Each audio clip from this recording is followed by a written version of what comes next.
I am sure you've heard the news।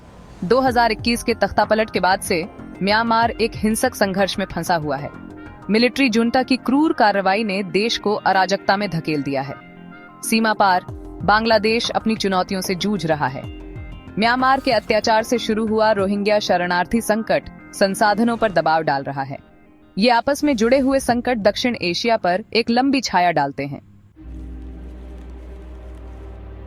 Bharat के पूर्वोत्तर राज्य जो चिकन नेक नामक एक संकरे गलियारे से देश के बाकी हिस्सों से जुड़े हुए हैं, म्यांमार में अशांति के प्रति अत्यधिक संवेदनशील हैं। इस क्षेत्र में उग्रवादी गतिविधियों का पुनरुत्थान देखा गया है, जिसमें समूह सीमा पार शरण और समर्थन मांग रहे हैं। सरहद, जिसका इस्तेमाल अक्सर हथियारों की तस्करी और हमले शुरू करने के लिए सशस्त्र समूहों द्वारा किया जाता है, एक महत्वपूर्ण सुरक्षा खतरा पैदा करता है। म्यांमार से शरणार्थियों की आमद, जबकि मुख्य रूप से सुरक्षा की मांग करते हैं, आतंकवादियों द्वारा संभावित घुसपैठ के बारे में भी चिंताएं पैदा करता है। इन समूहों की उपस्थिति उनके बदलते गठबंधनों और एजेंडा के साथ भारत के पूर्वोत्तर में सुरक्षा स्थिति को और जटिल बना देती है। भारत सरकार पहले से ही जातीय तनाव और अलगाववादी आंदोलनों से जूझ रहे क्षेत्र में शांति और स्थिरता बनाए रखने के कठिन कार्य का सामना कर रही है। म्यांमार संकट का फैलाव लंबे समय से सुप्त संघर्षों को फिर से जगाने और क्षेत्र में मुश्किल से हासिल हुई शांति को कमजोर करने का खतरा है। भारत का सुरक्षा तंत्र कई विद्रोहों और सीमा पार आतंकवाद से जूझ रहा है। म्यांमार में संघर्ष ने एक फलता फूलता अवैध अर्थव्यवस्था बनाई है, जिसमें नशीली दवाओं की तस्करी और हथियारों की तस्करी भारत के लिए प्रमुख चिंता का विषय बनकर उभरी है। दुनिया में अफीम का दूसरा सबसे बड़ा उत्पादक म्यांमार तख्तापलट के बाद से नशीली दवाओं के उत्पादन और तस्करी में वृद्धि का गवाह रहा है। सरहद दवाओं, विशेष रूप से हेरोइन और मेथाम्फेटामाइन के भारत के पूर्वोत्तर में आसान आवाजाही की अनुमति देता है, जहां से उनकी तस्करी देश के अन्य हिस्सों और उसके बाहर की जाती है। मादक पदार्थों की यह आमद न केवल एक गंभीर स्वास्थ्य खतरा पैदा करती है, बल्कि अपराध और भ्रष्टाचार को भी बढ़ावा देती है। ड्रग्स के साथ साथ अवैध हथियारों के व्यापार में भी तेजी से वृद्धि हुई है। म्यांमार से तस्करी किए गए हथियार, जिनमें असॉल्ट राइफल और विस्फोटक शामिल हैं, भारत के पूर्वोत्तर में विद्रोही समूहों के हाथों में जा रहे हैं, जिससे हिंसा और बढ़ रही है। हथियारों का यह प्रसार भारत की आंतरिक सुरक्षा के लिए सीधा खतरा है, जो आपराधिक नेटवर्क और आतंकवादी समूहों को सशक्त बनाता है। हथियारों की आसान उपलब्धता कानून व्यवस्था को कमजोर करती है और हिंसा के एक ऐसे चक्र को बढ़ावा देती है जिसे तोड़ना मुश्किल है। चौथा भाग, एक सरहद बांग्लादेश और संघर्ष का फैलाव। बांग्लादेश, जो पहले से ही रोहिंग्या शरणार्थी संकट से जूझ रहा है, म्यांमार में अस्थिरता के कारण अपनी चुनौतियों का सामना कर रहा है। दोनों देशों के बीच की सरहद नशीली दवाओं, हथियारों और लोगों की तस्करी के लिए एक जरिया बन गया है। रोहिंग्या शरणार्थियों की उपस्थिति, जबकि मुख्य रूप से एक मानवीय चिंता का विषय है, ने बांग्लादेश के लिए सुरक्षा चुनौतियां भी पैदा की हैं।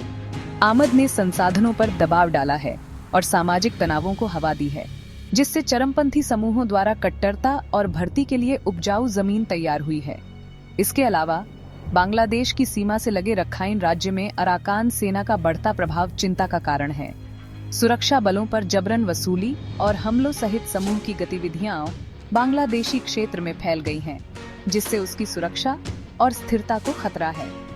सीमा पर काम करने वाले अन्य सशस्त्र समूहों की मौजूदगी से बांग्लादेश की स्थिति और जटिल हो गई है। ये समूह, जो अक्सर आपराधिक गतिविधियों में शामिल होते हैं, अपने एजेंडे को आगे बढ़ाने के लिए सरहद और क्षेत्र में शासन की कमी का फायदा उठाते हैं। पांचवा भाग, ड्रैगन की परछाई, दक्षिण एशिया में चीन का रणनीतिक खेल। हमेशा की तरह अवसरवादी चीन म्यांमार में अस्थिरता का फायदा उठाने के लिए तत्पर रहा है।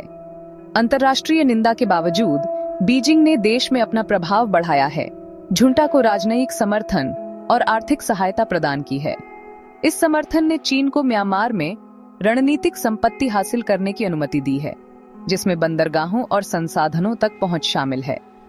चीन के बेल्ट एंड रोड इनिशिएटिव ने म्यांमार में गति पकड़ी है, जिसमें बुनियादी ढांचा परियोजनाएं उसके दक्षिणी प्रांतों को हिंद महासागर से जोड़ती हैं। म्यांमार में चीन का बढ़ता प्रभाव भारत के लिए, खासकर इस क्षेत्र में उसके रणनीतिक हितों के संबंध में चिंताएं पैदा करता है। म्यांमार में बंदरगाहों तक चीन की पहुंच संभावित रूप से उसे हिंद महासागर में अधिक नौसैनिक उपस्थिति दिखाने की अनुमति दे सकती है, जो भारत के अपने पिछवाड़े में प्रभुत्व को चुनौती देती है। इसके अलावा चीन पर भारत म्यांमार सीमा पर काम करने वाले विद्रोही समूहों का समर्थन करने का आरोप लगाया गया है। हालांकि बीजिंग इन आरोपों से इनकार करता है। इन दावों की सच्चाई जो भी हो, म्यांमार में चीन की भागीदारी ने निस्संदेह क्षेत्र में शक्ति संतुलन को अपने पक्ष में झुका दिया है। छठा भाग, एक्ट ईस्ट पॉलिसी, एक जटिल भू राजनीतिक भूल भुलैया में नेविगेट करना। म्यांमार में संकट भारत की एक्ट ईस्ट पॉलिसी के लिए चुनौती है, जिसका उद्देश्य दक्षिण पूर्व एशियाई देशों के साथ संबंधों को मजबूत करना है। म्यांमार में अस्थिरता भारत के प्रयासों को पटरी से उतारने का खतरा है। कलादान प्रोजेक्ट प्रभावित हुआ है, जो भारत के पूर्वोत्तर को सितवे बंदरगाह से जोड़ता है। यह परियोजना चल रहे संघर्ष से बाधित हुई है। रखाइन राज्य में सुरक्षा स्थिति अस्थिर बनी हुई है, जिससे परियोजना की सुरक्षा पर चिंताएं हैं। अराकान सेना की उपस्थिति परियोजना के लिए खतरा है, क्योंकि उन्होंने बुनियादी ढांचा परियोजनाओं को निशाना बनाया है। म्यांमार के संकट ने भारत को अपने दृष्टिकोण को फिर से जांचने के लिए मजबूर किया है। नई दिल्ली अब अपनी सुरक्षा चिंताओं को अपने रणनीतिक और आर्थिक हितों के साथ संतुलित कर रही है। सातवां भाग, भारत का संतुलन, अधिनियम, हितों और क्षेत्रीय स्थिरता की रक्षा। म्यांमार संकट से उत्पन्न चुनौतियों से निपटने के लिए भारत ने बहुआयामी दृष्टिकोण अपनाया है। सुरक्षा चिंताओं को संतुलित करते हुए भारत एक जटिल भू राजनीतिक परिदृश्य को नेविगेट कर रहा है।